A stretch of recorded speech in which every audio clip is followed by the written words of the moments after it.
KTR drama ఆపండి. బీసీల గొంతు కోసింది బీఆర్ఎస్ఏ. కేటీఆర్ అసత్య ప్రచారాన్ని ఖండించిన మంత్రి సీతక్క. స్థానిక ఎన్నికల్లో రిజర్వేషన్లు తగ్గించిన ఘనత బీఆర్ఎస్దే అని ఫైర్. బీసీలకు 42% సీట్లు ఇస్తారా? మాజీ మంత్రికి సీతక్క ఛాలెంజ్. కేటీఆర్ డ్రామా ఆపండి. అయితే డ్రామా ఆడుతున్నాడు రాములు.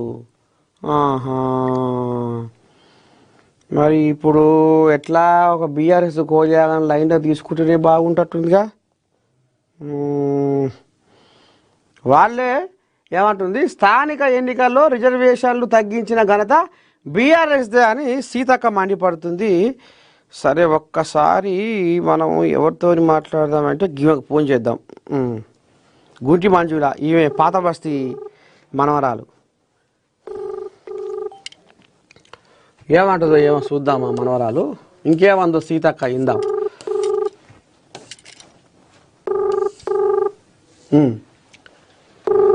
బీసీ రిజర్వేషన్లను కాంగ్రెస్ ప్రభుత్వం 17% తగ్గించిందన్న బీఆర్ఎస్ నేత కేటీఆర్ వ్యాఖ్యలు పూర్తిగా అసత్యమని పంచాయతీరాజ్ శాఖ మంత్రి సీతక్క ఘాటుగా స్పందించారు. గురువారం నాడు ప్రజాభవన్లో ఆమె మాట్లాడుతూ బీసీ రిజర్వేషన్ల అంశంపై బీఆర్ఎస్ నేతలు చేస్తున్న మంజుల ఫోనే లేపలేదు. ఇంకా భూ వండకుండా వచ్చినా ఏంది? సుమిత్ర ఆనంద్ ఫోన్ చేద్దాం, ఇవేమంటారు. బీసీ రిజర్వేషన్ల అంశంపై బీఆర్ఎస్ నేతలు చేస్తున్న అబద్ధాల ప్రచారాన్ని ప్రజలు నమ్మరని స్పష్టం చేశారు. 2014లో నాటి కాంగ్రెస్ ప్రభుత్వం బీసీలకు 34% రిజర్వేషన్లను కల్పించగా 2019లో తల్లి శనార్థి తల్లి మీరు మార్నింగ్ న్యూస్ లైవ్ లో ఉన్నారు తల్లి. చెప్పండి. సీతక్క బాగా శరపడుతుంది. ఆమె కడుపులో ఉన్న ఆంబయం అంతా ఎల్లగాకుతుంది. కేటీఆర్ మొత్తం బీసీలకు ఇవాళ కాంగ్రెస్ వాళ్ళు అన్యాయం చేసిరని మా మీద ఏదో అపనిందలు వేస్తుండు, అస్సలు కేటీఆర్ మొత్తం డ్రామా ఆడుతుండు అనేది ఆమె సీతక్క ఆంబాయం వెళ్ళబోసుకుంటుంది తల్లి. మరి గతంలో మీరే ఈ బీసీలకు 34% ఉన్న బీసీల రిజర్వేషన్ గుంజుకొచ్చి 22 కలిపిరాట. మరి ఏంది భాగవతం? ఈమె మొత్తం ముంగటేసుకుంది బీసీల కథ. 34% మేం చేద్దామని, బీఆర్ఎస్ చేద్దామని జీవో తీసుకొస్తే వీళ్ళ కాంగ్రెస్ సర్పంచులతోని, ఆ సర్పంచుల సంఘం అధ్యక్షులతోని, ఆ స్వప్నారెడ్డితోని కేసు వేయించింది కాంగ్రెస్. ఆ కేసు హైకోర్టులో కొట్టేస్తే సుప్రీంకోర్టు పోయి కొట్లాడింది బీఆర్ఎస్. అయినా కోర్టులో 50% స్లాబే ఉన్న కారణంగా, 50%కి మించకూడదన్న కారణంగా ఎన్నికలు ఆలస్యం అయితాయి, కొత్త రాష్ట్రము అభివృద్ధి చేసుకోవాలి, పల్లెలు ప్రగతి పథంలో ఉంచాలి, పల్లె వెలుగు లాంటి కార్యక్రమాలు పెట్టుకొని పల్లెలకు అనేక కార్యక్రమాలు చేయాల్సి ఉన్నది అని చెప్పేసి పల్లెలే దేశానికి వెన్నెము. కానీ కేసీఆర్ గారు ఎన్నికలు నిర్వహించి పల్లెల్లో చెయ్యని పని లేదు. బొంద పెడదామంటే జాగ లేకపోతుండే, శ్మశాన వాటికలు కట్టి, డంప్ యార్డ్లు కట్టి, పచ్చదనాన్ని పెంచడానికి మరి పార్కులను, పల్లె ప్రకృతి వనాలను నిర్మించి, ఇంటింటికి తాగునీటిని మిషన్ భగీరథతో ఇచ్చి, సిమెంట్ రోడ్లు, మురుగు కాలువలు ఒక్కటి కాదు, గ్రామ పంచాయతీలు నూతనంగా అనేక గ్రామ పంచాయతీలు, ప్రతి తండాను గ్రామ పంచాయతీ చేసేసి, ప్రతి గ్రామ పంచాయతీలు చేసేసి వాటికి భవనాలు నిర్మించి ఎంత పల్లెను ఒక దేశానికి ఒక రోల్ మోడల్ గా అనేక అవార్డులు అందుకున్నది. కేంద్రం నుంచి అనేక అవార్డులు రావడం జరిగింది. ఇక బీసీల విషయానికి వస్తే అన్యాయం చేసేది కాంగ్రెస్. బీసీలను స్వతంత్ర భారతదేశంలో అత్యధిక కాలం పాలించినటువంటి కాంగ్రెస్ చేసిన దోకా బీసీలకు ఇంకే పార్టీ చేయలేదు. 2 జాతీయ పార్టీలు ఇప్పుడు, అటు బీజేపీ ఇటు కాంగ్రెస్, ఇద్దరు కూడా బీసీలకు అన్యాయం చేస్తూనే ఉన్నారు. ముస్లిం మైనార్టీలను కలిపిండ్రు ఆ 42%లో అని చెప్పేసి బీజేపీ ఏ లెక్కలు లేకుండా కాకి లెక్కలతోని కామారెడ్డి 42% అని ప్రకటిస్తారు.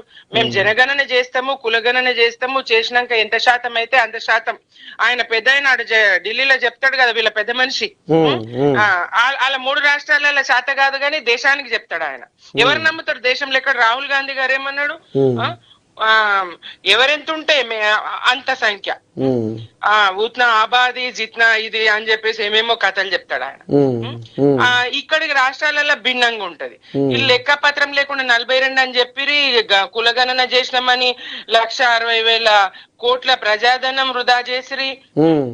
160 కోట్లు 160 కోట్ల ప్రజాధనాన్ని దుర్వినియోగం చేసిరి. ఆ కులగణనను పబ్లిక్ డొమైన్ లో పెట్టకపోయిరి. లేదు ఇట్లా ఉండకూడదు, ట్రిపుల్ టెస్ట్ లో పోవాలి, డెడికేటెడ్ కమిషన్ ఉండాలి అని చెప్తే మళ్ళా దానికి మేమంతా పోరాటం చేస్తే డెడికేటెడ్ కమిషన్ వేసి దాని రిపోర్ట్ బయట పెట్టకపోయి సింగిల్ ఒక్కడు ఏకలింగం నాయనని పెట్టిండ్రు. ఆడ పని కాలేదు, ఏం కాలేదు, అది బయట పెట్టకపోయి ఏదో గదే కామారెడ్డి చెప్పిన కాడికి కాకి లెక్కలతో మేము ఇస్తామని. సరే అసెంబ్లీలో మేము కూడా మద్దతు చెప్తిమి. అది మరి ఢిల్లీ మెడల్ వంచాలి, ఎస్ అందరు కలిసి పోవాలి, అఖిల పక్షాన్ని విలువకపోయి వాళ్ళే పోయి ధర్నా చేసి డ్రామాలు ఆడిది. ఎవరిది డ్రామా సీతక్క గారు? ఎవరిది డ్రామా? ప్రజలు అర్థం చేసుకోరా? ఇవాళ 24% ఉన్నదాన్ని 13% పడగొడుతురు కదా బీసీలకు. 24% ఉన్నటువంటి రిజర్వేషన్ ను 13% పడగొట్టిండ్రు నరసన తాత. లెక్కలు తీయండి మీరు. తెలంగాణ రాష్ట్ర వ్యాప్తంగా లెక్కలు తీయండి. ఒక్కొక్క జిల్లాలో 14%, 13%, యావరేజ్ గా 17%కి బీసీల రిజర్వేషన్ వడగొట్టిండ్రు. 42% మాట దేవుడెరుగు, ఉన్న 24% కూడా ఇయ్యే శాత గాని అసమర్థ కాంగ్రెస్ ఇది. బీసీలను ఇంకోటి కామారెడ్డి డిక్లరేషన్ పేరుతోని ఇది ఒక్కటే కాదు కదా నర్సన్న, ఎంత చాంతాడంత లిస్టు కులాల వారిగా ఎవరికి ఏం చేస్తామని. 20,000 కోట్లు ఇస్తాం బీసీలకు అండ్రి, ఎంబీసీలకు మంత్రిత్వ శాఖ అండ్రి, ప్రతి కార్పొరేషన్లల్లా ఏది బీసీల కోటా ఉంటదండ్రి, వైన్ షాప్లల్లా గౌడన్నల కోటా ఉంటదండ్రి, రజకులకు ఇస్తామని, ముదిరాజులకు ఇస్తామని, ముదిరాజులను బీసీఏలు కలుపుతామన్నారు నరసింహ తాత. ఇవన్నీ రాష్ట్ర పరిధిలో వీళ్ళు చేయదగ్గ అంశాలు కదా. రాష్ట్ర పరిధిలో వీళ్ళు చేయదగ్గ అంశాల మీద కూడా వీళ్ళ దృష్టి లేదు. ముదిరాజుల గంగపుత్రులకు వాళ్లకు చేపల పెంపకం మర్చిపోయి అధికారంలోకి రాగానే 6 నెలల్లో మరి మళ్ళా గొర్రెల పంపిణీ అండ్రి. 100 రోజులు, 6 నెలలు కూడా కాదు, 100 రోజుల్లో దశల వారీగా